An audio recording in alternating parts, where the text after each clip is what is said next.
এরপরে আল্লাহ তাআলা বলেন ওয়ালায়ালিন আশর, 10 রাতের কসম।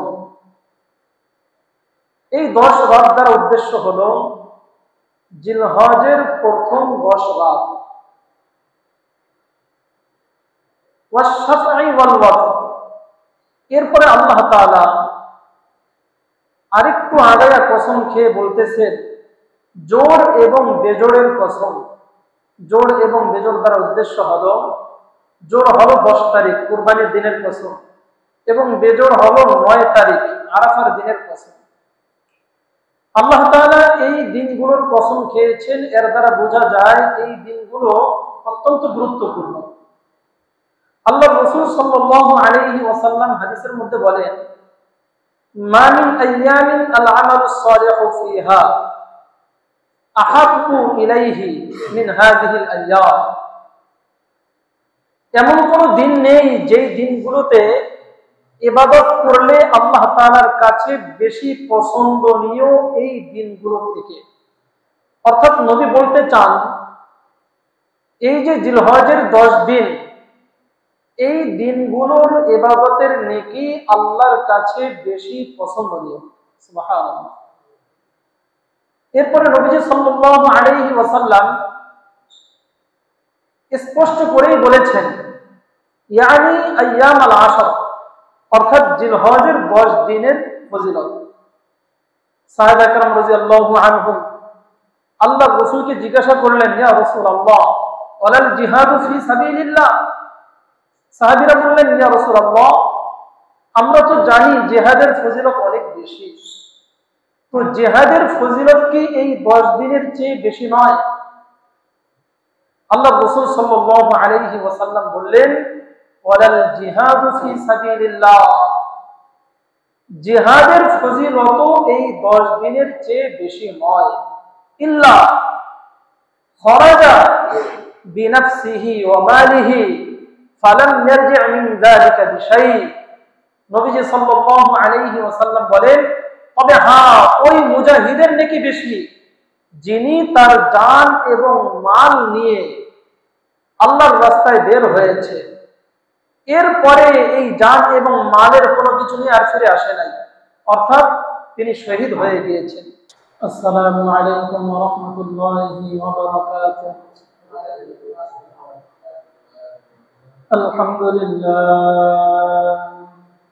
আলহামদুলিল্লাহ নাহমাদুহু ওয়া নাস্তাঈনুহু ওয়া নাস্তাগফিরুহু ওয়া নু'মিনু বিহি ওয়া নাতাওয়াক্কালু আলাইহি ওয়া না'উযু বিল্লাহি মিন শুরুরি আনফুসিনা ওয়া মিন সাইয়্যাতি আ'মালিনা। من يهده الله فلا مضل له ومن يضلله فلا هادي له ونشهد أن لا إله إلا الله وحده لا شريك له ونشهد أن سيدنا ومولانا محمدا عبده ورسوله. أما بعد فأعوذ بالله من الشيطان الرجيم. بسم الله الرحمن الرحيم. والفجر وليال عشر والشفع والوتر. وقال رسول الله صلى الله عليه وسلم ما من أيام العمل الصالح فيها أحب إليه من هذه الأيام، يعني أيام العشر. وقال يا رسول الله ولا الجهاد في سبيل الله؟ قال ولا الجهاد في سبيل الله إلا خرج بنفسه وماله فلم يرجع. أو كما قال عليه الصلاة والسلام صدق الله العظيم وصدق رسوله النبي الكريم ونحن على ذلك لمن الشاهدين والشاكرين الحمد لله আল্লাহ পাক রব্বুল আলামিনের দরবারে শুকরিয়া আদায় করছি যেই মহান রব্বুল আলামিন বিগত জুমার ন্যায় আজকেও আমাদেরকে জুমার নামাজ পড়তে আসার তৌফিক দান করেছেন আলহামদুলিল্লাহ।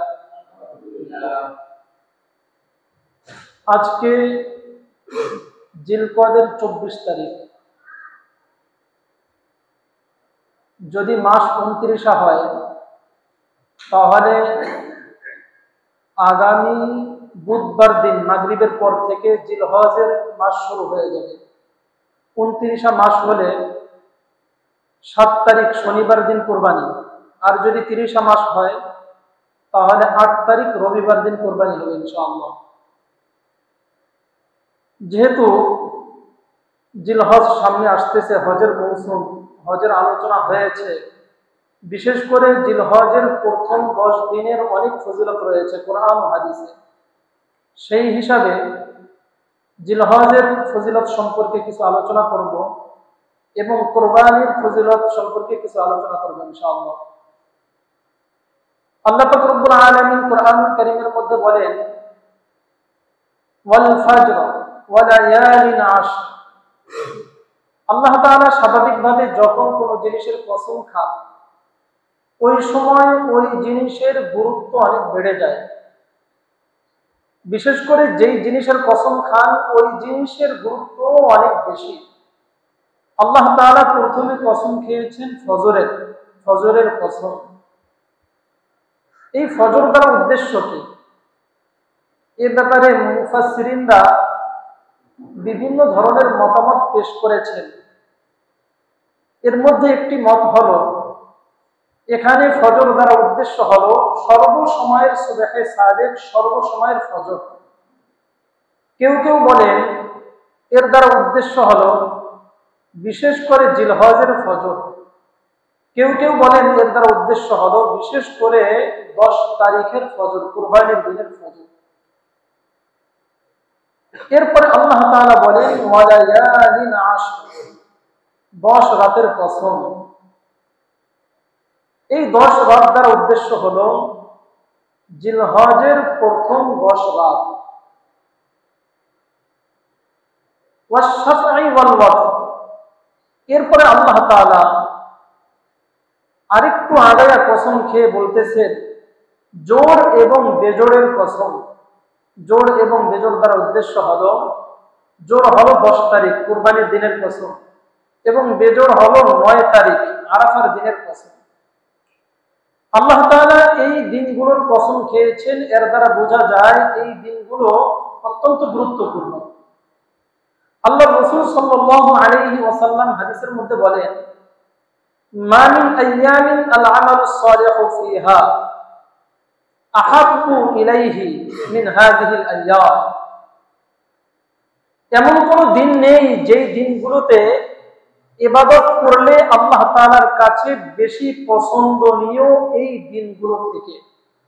অর্থাৎ নবী বলতে চান এই যে জিলহজের 10 দিন, এই দিনগুলোর ইবাদতের নেকি আল্লাহর কাছে বেশি পছন্দনীয়।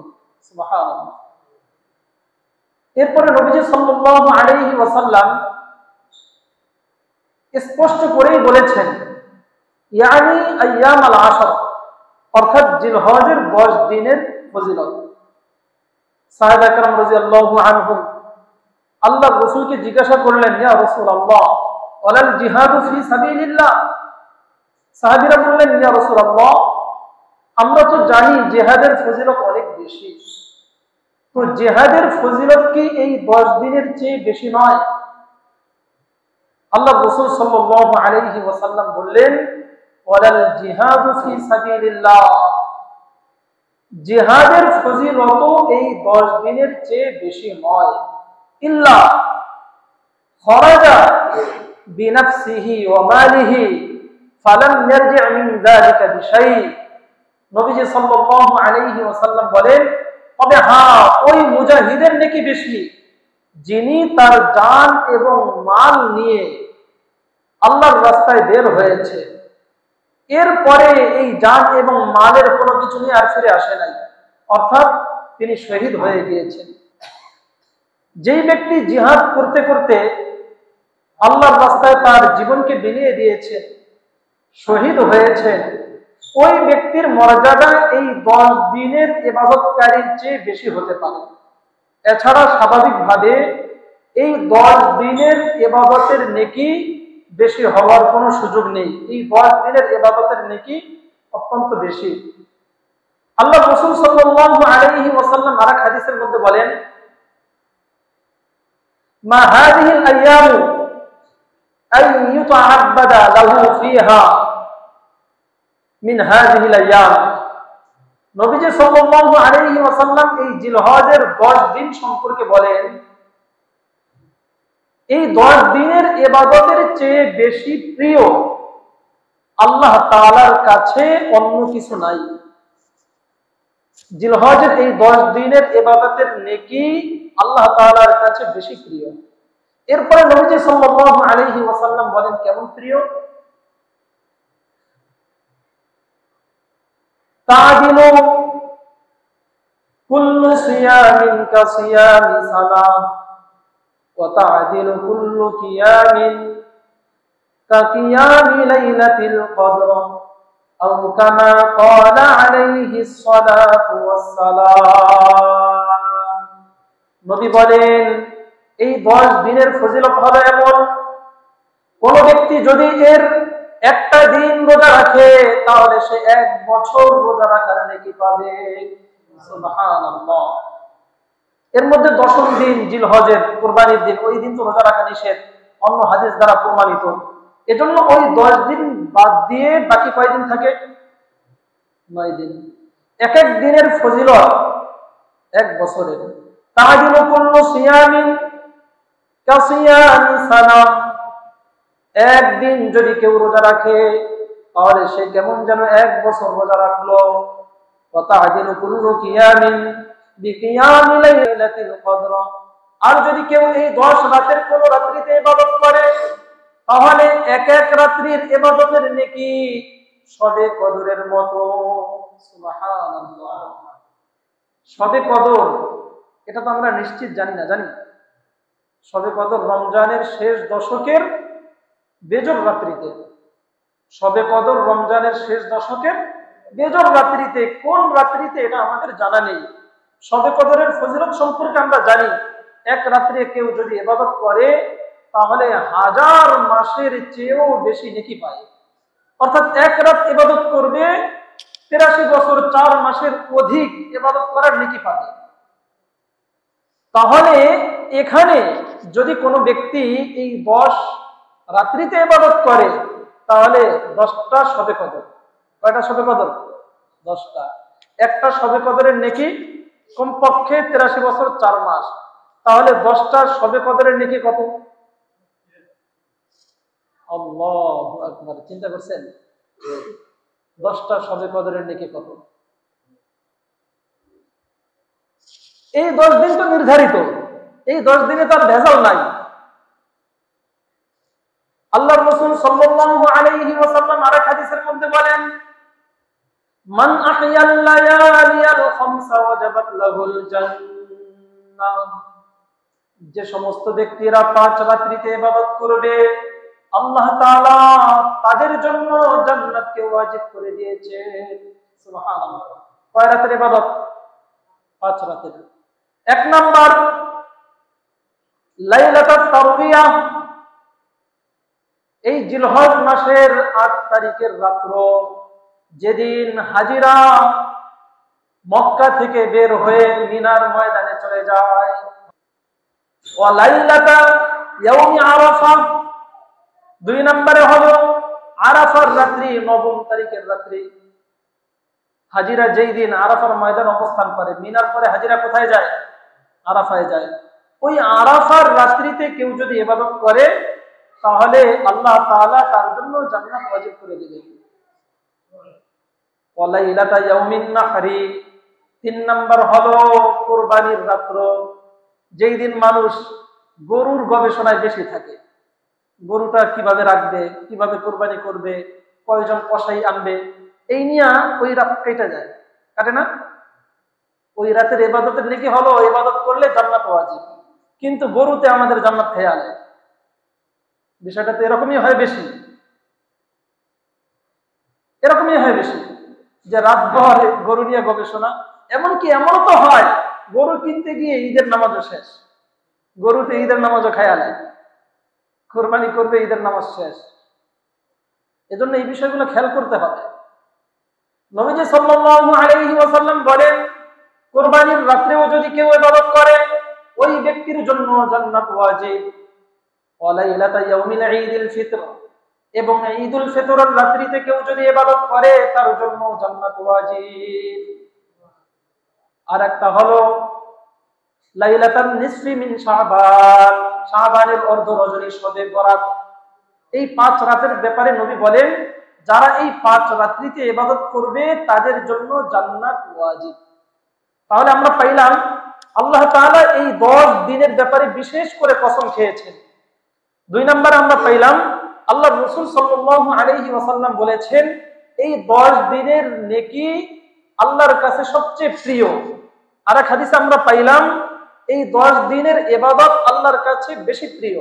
আর এক হাদিসের মধ্যে আমরা পাইলাম যে ব্যক্তি 5 রাত্রিতে ইবাদত করবে আল্লাহ তাআলা তার জন্য জান্নাত ওয়াজিব করে দেবেন। এর মধ্যে 3টা রাত্রি এই জিলহজের মধ্যে, 9, 10 আর 8। এরপরে আরেকটা হাদিস আমরা পাইলাম প্রত্যেকটা রাত্রির নেকি শবে কদরের মতো, আর প্রত্যেকটা দিনের নেকি কিসের মতো? 1 বছর। অর্থাৎ রোজা যদি কেউ রাখে একটা, 1 বছরের নেকি। 1 রাত্রে ইবাদত করবে শবে কদরের নেকি। এরপরে বিশেষ করে আরাফার রোজার ফজিলত ভিন্নভাবে নবীজি বলেছেন। নবীজি সাল্লাল্লাহু আলাইহি ওয়াসাল্লাম বলেন, যে ব্যক্তি আরাফার দিনের রোজা রাখবে, একটা রোজা, আল্লাহ তাআলা তাকে 2 বছরের গুনাহ মাফ করবেন। সুবহানাল্লাহ। রোজা কয়টা? একটা। এই আরাফার রোজার ফজিলত সবচেয়ে বেশি, কারণ পুরা পৃথিবীর মধ্যে যত দিন আছে এর মধ্যে শ্রেষ্ঠ দিন হলো আরাফা, আর শ্রেষ্ঠ রাত হলো কদরের রাত, শ্রেষ্ঠ মাস হলো রমজান মাস, আর একাধারে 10 রাত্রের ফজিলত হলো রমজানের শেষ 10, আর একাধারে 10 দিনের ফজিলত হলো এই জিলহজের 10 দিন। তাহলে বিশেষ করে আরাফার রোজা, 9 তারিখের রোজা, কেউ যদি একটা রোজা রাখে গুনাহ মাফ হবে 2 বছরের। এখন প্রশ্ন জাগে, কোন ব্যক্তি যদি 2 বছর না বাঁচে, পিছনের 1 বছরের গুনাহ তো মাফ হইল, আর 1 বছরে যদি সামনে না বাঁচে, গুনাহ তো করলো না, তখন তার অবস্থা কি হবে?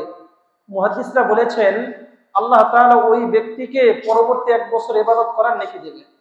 সুবহানাল্লাহ। যেহেতু গুনাহ করার সুযোগ হয় নাই, এজন্য পরবর্তী বছরের ইবাদতের নেকি দিবেন। সুবহানাল্লাহ। এগুলো হলো এই মাসের বিশেষ ফজিলতের অন্তর্ভুক্ত। কিন্তু আমরা দেখা যায় এই মাসের ফজিলত অর্জন যতটুকু করা দরকার, যতটুকু খেয়াল করা দরকার, গুরুত্ব দেওয়া দরকার, সেই গুরুত্ব আমাদের থেকে হয় না, আমরা দেই না। আর যারা কুরবানি করবে সহিহ সনদে বর্ণিত, তাদের জন্য নবীজি সাল্লাল্লাহু আলাইহি ওয়াসাল্লাম বলেছেন মুস্তাহাব আমল, মান আরাদা আন ইউযহিয়া, যে সমস্ত ব্যক্তিরা কুরবানি করতে চায় তারা যেন জিলহজের চাঁদ ওঠার পরে নিজের শরীরের লোম, উচ্ছিষ্ট যে লোম কাটতে হয় পশম, ওই পশম যেন তারা না কাটে, হাতের নখ যেন না কাটে। কখন থেকে? জিলহজের চাঁদ ওঠা থেকে শুরু করে কোরবানির আগ পর্যন্ত, কোরবানির পশু জবাই হওয়ার আগ পর্যন্ত। আল্লাহ রাসূল সাল্লাল্লাহু আলাইহি ওয়াসাল্লাম এক হাদিস বলেন, উমিরতু, যে আল্লাহ তাআলা আমাকে আদেশ দিয়েছেন, লিহাদাল ইয়াউমি ঈদান, আমি যেন এই দিনকে ঈদ বানাই। কুরবানির দিনের কথা আল্লাহ রাসূল বলতেছেন যে আমি যেন এই দিনকে ঈদ বানাই, আল্লাহ আমাকে আদেশ দিয়েছেন।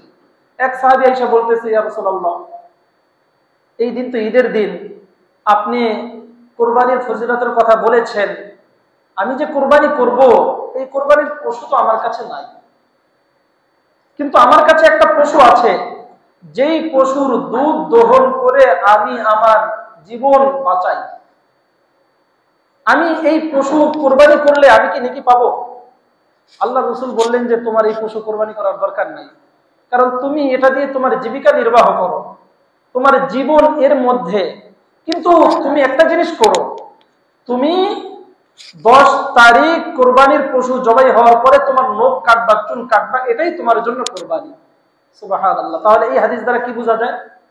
যে সমস্ত ব্যক্তিরা কোরবানি করার সামর্থ্য রাখে না, যারা সামর্থ্যবান নয়, সচ্ছল যারা নয়, এরা যদি জিলহজের চাঁদ ওঠার পরে কোরবানির পশু জবাই করার আগ পর্যন্ত নিজের শরীরের লোম না কাটে, নখ না কাটে, আল্লাহর কাছে আশা করা যায় ওই ব্যক্তিও কোরবানির নেকি পাবে। সুবহানাল্লাহ। কারণ এই হাদিস দ্বারা পাওয়া যায়। এই হাদিসটা সনদের দিক থেকে দুর্বল, কিন্তু মোল্লা আলী কারি রহমতুল্লাহি আলাইহি বলেছেন আমলের ক্ষেত্রে দুর্বল হাদিসও গ্রহণযোগ্য। যেহেতু এটা আমলের হাদিস, এজন্য কেউ যদি আমল করে, সচ্ছলতা তার নেই, তার মন চায় কোরবানি করতে, কিন্তু টাকা পয়সা নাই, কোরবানি কিভাবে করবে? এজন্য সে যেন এই 10 দিন তার নখ চুল ইত্যাদি না কাটে। তো এই 10 দিন শুরু হবে, মাস যদি 29 হয়, তাহলে বুধবার দিন মাগরিবের আগে নখ চুল যা কাটার আমরা কেটে ফেলবো। কি বার? বুধবার। আর যদি মাস 30 হয়, তাহলে বৃহস্পতিবার মাগরিবের আগ পর্যন্ত। কারণ আমরা মাগরিবের আগে তো আর বুঝতে পারবো না যে মাস 30 যাবে না 29 যাবে। এজন্য বুধবার সূর্য ডোবার আগেই আমরা নখ চুল যা কাটার প্রয়োজন আমরা কাটবো। আর আমরা বিরত থাকবো কোন পর্যন্ত? কোরবানির পশু জবাই করা পর্যন্ত। কোরবানির পশু জবাই করা পর্যন্ত আমরা আর নখ চুল ইত্যাদি কাটবো না। এখন প্রশ্ন হইল, হুজুর কেউ যদি কাটে তাহলে কি গুনাহ হবে? তার উত্তর হইল, কেউ যদি কাটে সে গুনাহগার হবে না, কারণ এটা হলো নফল ইবাদত। কাটলে গুনাহ হবে না, কিন্তু না কাটলে আশা করা যায় অতিরিক্ত কোরবানির নেকি। না কাটলে কিসের আশা করা যায়? অতিরিক্ত কোরবানির নেকি। এখন প্রশ্ন হবে, হুজুর কোরবানির নেকি তো বুঝলাম, কিন্তু কোরবানির কি নেকি? আল্লাহ রাসূল সাল্লাল্লাহু আলাইহি ওয়াসাল্লামের কাছে সাহাবীরা জিজ্ঞাসা করছেন, আন আসহাবি রাদিয়াল্লাহু আনহু, মা হাযিহিল আযাহি ইয়া রাসূলুল্লাহ? ক্বাল সুন্নাতু আবিকুম ইব্রাহিম। সাহাবীরা আল্লাহ রাসূলের কাছে জিজ্ঞাসা করলেন, ইয়া রাসূলুল্লাহ, আমরা যে কোরবানি করব, এই কোরবানি এটা কি জিনিস? কোরবানি করলে আমাদের লাভ কি? আল্লাহ রাসূল বললেন, এটা হলো তোমাদের পিতা, জাতির পিতা। কিসের পিতা? জাতির পিতার নাম কি? নাকি অন্য কিছু আছে? মাঝে মধ্যে আবার ঘুরে যায়, তাই না? এক এক সময় এক একজন হয়। এরকম সুযোগ আছে মুসলমানদের? এরকম সুযোগ কিন্তু নাই। আপনি যে যার পক্ষের হন, এটা আপনার ভিন্ন পরিচয়, কিন্তু আপনার আসল পরিচয় ইসলাম। আমার আসল পরিচয় ইসলাম। এজন্য আমার জাতির পিতা ইব্রাহিম আলাইহিস সালাম, আমার জাতির পিতা অন্য কেউ হওয়ার অধিকার রাখে না। যদি আমি ইব্রাহিম আলাইহিস সালামকে বাদ দিয়ে আমার দলের নেতাকে, চাই সে যেই হোক না কেন, তার যতই অবদান থাকুক না কেন, তাকে যদি আমি জাতির পিতা বলি বা বিশ্বাস করি, তাহলে আমি মুসলমান থাকবো কিনা সন্দেহ। কারণ আল্লাহ রাসূল বলে দিয়েছেন আমাদের জাতির পিতা ইব্রাহিম আলাইহিস সালাম। আল্লাহ তাআলা কুরআনুল কারীমের সূরা হজের মধ্যে 17 নম্বর পারার 20 নম্বর পৃষ্ঠায় একেবারে স্পষ্টভাবে বলে দিয়েছেন আমাদের জাতির পিতাকে ইব্রাহিম আলাইহিস সালাম। আল্লাহ তাআলা বলে দিয়েছেন, আল্লাহ রাসূল বলে দিয়েছেন। তো যেই ব্যক্তি তার দলের নেতাকে পিতা বানাতে চায়, ওই ব্যক্তি আল্লাহর হুকুমকে লঙ্ঘন করলো, আল্লাহর হুকুমকে পিছনে ফেললো, আল্লাহর রাসূলের হুকুমকে পিছনে ফেললো। তো তার ঈমান কতটুকু আছে এটা চিন্তা করে দেখুন। এজন্য মুসলমানদের জাতির পিতাকে অন্য কেউ হওয়ার সুযোগ নাই, আর হবেও না। আল্লাহ রাসূল বললেন তোমাদের জাতির পিতা ইব্রাহিম আলাইহিস সালামের সুন্নাত। তখন সাহাবীরা আবার জিজ্ঞাসা করলেন ফামা লানা ফিহা ইয়া রাসূলুল্লাহ, ইয়া রাসূলুল্লাহ, আমাদের জাতির পিতা ইব্রাহিম আলাইহিস সালামের সুন্নাত এটা তো বুঝলাম, কিন্তু এই কুরবানি করলে আমাদের লাভ কি হবে? নবীজি সাল্লাল্লাহু আলাইহি ওয়াসাল্লাম বলেন লিকুল্লি শারাতিন হাসানা, নবীজি বলেন তোমাদের লাভ হইল প্রত্যেকটা পশমের বিনিময়ে এক একটা নেকি। সুবহানাল্লাহ। যেই পশু কুরবানি করা হবে ওই পশুর গায়ে যত পশম, প্রত্যেকটা পশমে এক একটা নেকি।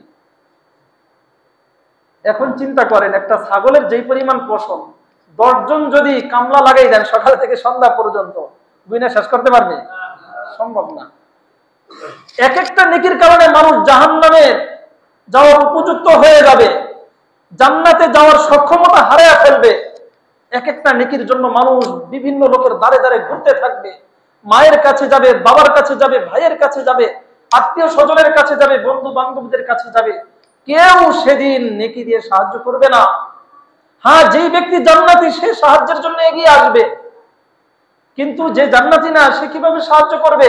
সে বলবে নেকি আরো আমার দরকার, আমার দরকার, আগে আসবে না। সেদিন এই নেকিগুলো বড় কাজে আসবে। তো প্রত্যেকটা পশমের বিনিময়ে এক একটা নেকি। তখন সাহাবীরা আরো জিজ্ঞাসা করলেন আফি সুফিয়া রাসূলুল্লাহ, হে আল্লাহর রাসূল, যে সমস্ত প্রাণীর পশম বেশি যেমন দুম্বা, ভেড়া, এগুলোর প্রত্যেকটা পশমের বিনিময়েও কি আমরা নেকি পাবো? তখন রাসূলুল্লাহ বললেন হ্যাঁ হ্যাঁ, এদের প্রত্যেকটা পশমের বিনিময়েও তোমরা এক একটা নেকি পাবা। সুবহানাল্লাহ।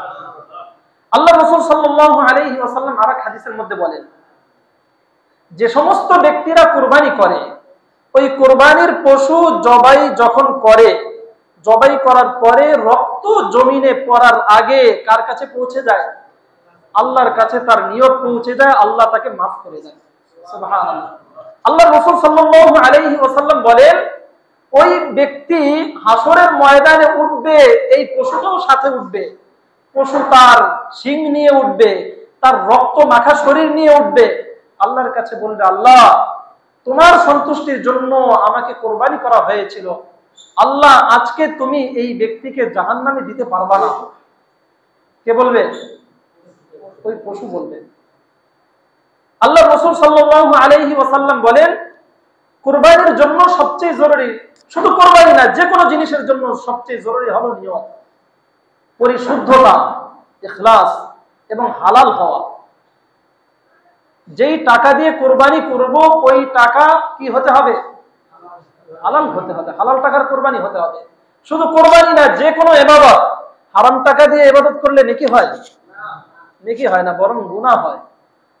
হারাম টাকা দান করে নেকির আশা করলেও গুনাহ হয়। যেমন ফতোয়ার কিতাবের মধ্যে আছে যারা ব্যাংকে টাকা রাখে, ব্যাংকে টাকা রাখলে কিছু টাকা পাওয়া যায় না, অতিরিক্ত পাওয়া যায়। কেউ বলে মুনাফা, কেউ বলে ইন্টারেস্ট, বিভিন্ন নাম দেয় না? নাম দেয়। এটা আমার ব্যবসা কইরা লাভ দিছে, এটা লাভ না, এটা সুদ। এটা কি? সুদ।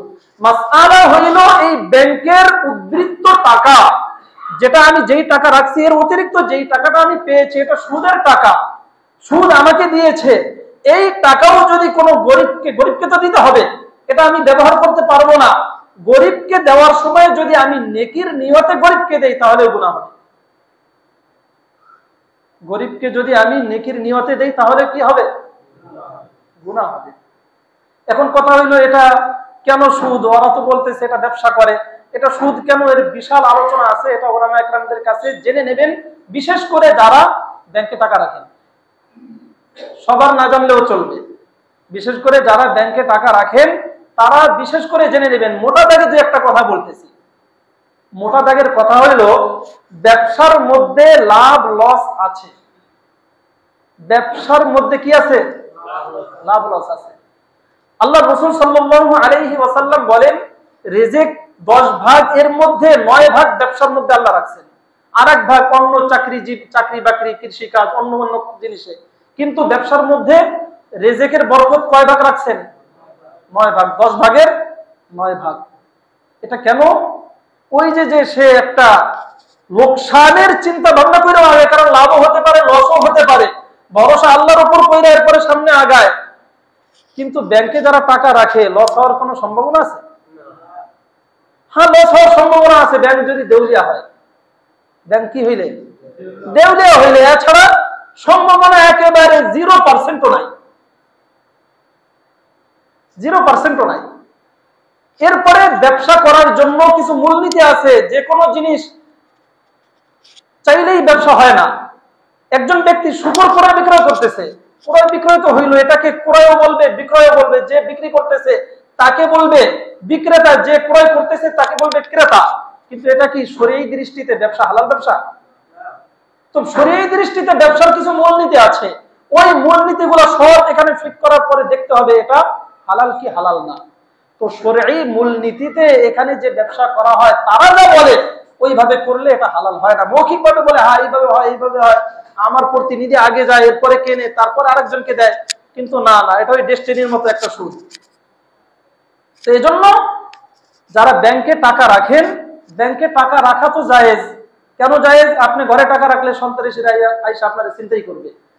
আর ব্যাংকের মাধ্যম হওয়া ছাড়া এলসি ছাড়া আপনি বহির্বিশ্বের সাথে লেনদেন করতে পারবেন না। আপনি টাকা নিয়ে যাতায়াত করতে পারবেন না।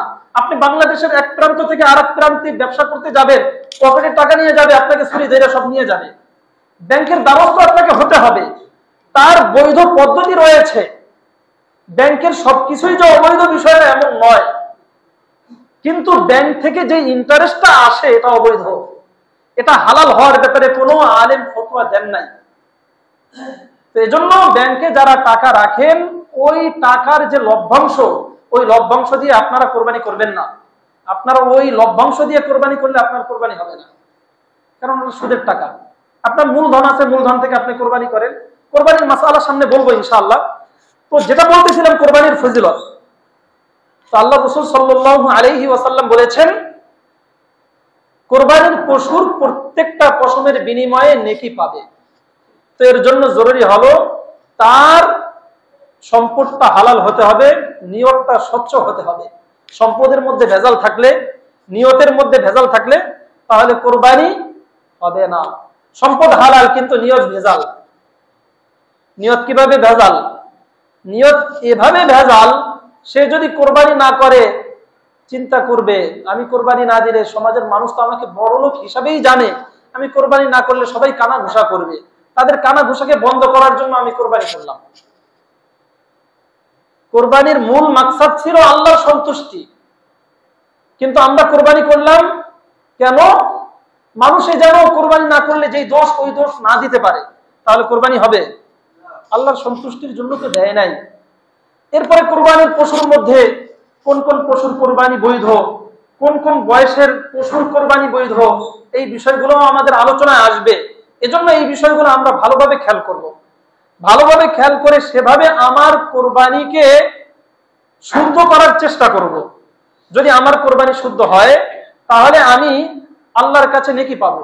আর যদি আমার কোরবানি শুদ্ধ না হয় তাহলে আল্লাহর কাছে আমার কোরবানি হবে না। টাকা খরচ হবে কিন্তু কোরবানি হবে না।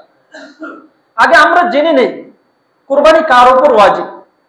সবার উপর কোরবানি ওয়াজিব না, সবার উপর কোরবানি ওয়াজিব না।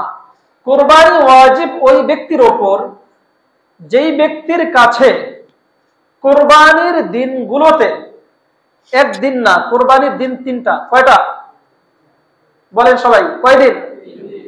10 তারিখ, 11 তারিখ, 12 তারিখ সূর্য অস্ত যাওয়ার আগ পর্যন্ত। কারণ সূর্য অস্ত যাওয়ার পরে তো আরেক দিন, সূর্য অস্ত যাওয়ার পরে আরেক দিন শুরু হয় না? আরেক দিন শুরু হয়। আর যদি আপনারা বলেন যে না হুজুর 3 দিন না, আমরা 2.5 দিন বললে ভালো বুঝি, তাহলে 2.5 দিনেই বোঝেন। 12 তারিখ সূর্য ডোবার আগ পর্যন্ত কোরবানির সময়। তো এই দিনগুলোতে যেই ব্যক্তির কাছে এতটুকু সম্পদ আসবে, যে কোনো সম্পদ, প্রয়োজন অতিরিক্ত, ঋণ অতিরিক্ত, ব্যবসায়িক সম্পদ হওয়া জরুরি না, যে কোনো সম্পদ প্রয়োজন অতিরিক্ত, ঋণ অতিরিক্ত, 52.5 ভরি রূপার সমমূল্যের হয়, ওই ব্যক্তির ওপর কোরবানি ওয়াজিব, যদি সে বালেগ হয়, চাই সে নারী হোক চাই সে পুরুষ হোক, ছেলে হোক মেয়ে হোক, যে বালেগ তার উপর কোরবানি ওয়াজিব যদি সে 52.5 ভরি রূপার সমমূল্যের মালের মালিক হয়। বর্তমান বাজারে প্রায় 88,000 টাকা। বর্তমান বাজারে কত হাজার টাকা? প্রায় 88,000। একুরেট হিসাবটা আপনারা স্বর্ণের দোকানের সাথে আলাপ করলে বলতে পারবেন। সম্ভাব্য হিসাব 88,000 টাকার আশপাশে। একজন ব্যক্তির কাছে রূপা আছে, স্বর্ণ আছে। বর্তমান তো 1 ভরি স্বর্ণ থাকলেই হয়ে যায় মহিলাদের। 1 ভরি স্বর্ণের দাম তো লাখের উপরে, তাই না? 1.5 লাখ না, 1,40,000 ছিল, 1.5 লাখ। কয়েকদিন আগে দেখছিলাম 60 হয়েছিল, আবার একটু কমছে। তো 1 ভরি স্বর্ণের মালিক যদি কোনো মা বোন হয়, আর মা বোনদের তো এই স্বর্ণ বেচা তার সংসার চালাইতে হবে, এই জিম্মাদারি আল্লাহ দেন নাই, নাকি দিছেন? তো এই স্বর্ণের মালিক যদি 1 ভরির হয়, সে যদি মেয়ে হয় আর বালেগা হয়, তার উপরও কোরবানি ওয়াজিব। আর যদি বড় হয় তাহলে তার উপর তো ওয়াজিবই, মা, মেয়ের মা। তো আপনাদের এই অঞ্চলে এই কোরবানির মাসালা বললে দেখা যায় প্রত্যেক ঘরে ঘরে কোরবানি দেওয়ার লোক হয়ে যাবে, না দেওয়ার কারণে তারা গুনাহগার হয়। খুব কম ঘরের মহিলাদের এমন পাওয়া যাবে যাদের উপর কোরবানি ওয়াজিব না। হয়তো পুরুষের উপর না হতে পারে, তার কাছে টাকা পয়সা নাই, ব্যাংক ব্যালেন্স নাই, প্রয়োজন অতিরিক্ত। পুরুষের তো স্বর্ণ পরাই হারাম, স্বর্ণ থাকে না। এরপরে যদি থাকে তাহলে তো হবে।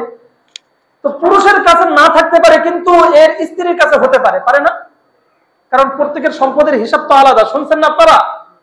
ছেলের সম্পদের হিসাব আলাদা, মেয়ের সম্পদের হিসাব আলাদা, স্বামীর সম্পদের হিসাব আলাদা, স্ত্রীর সম্পদের হিসাব আলাদা, মায়ের সম্পদের হিসাব আলাদা, বাবার সম্পদের হিসাব আলাদা। প্রত্যেকের সম্পদের হিসাব আলাদা আলাদা। এই আলাদা সম্পদের হিসাব যদি না রাখি, তাহলে বিভিন্ন জায়গায় আমি পেঁচে পড়ব, বিভিন্ন জায়গায় আমি সমস্যায় পড়ব।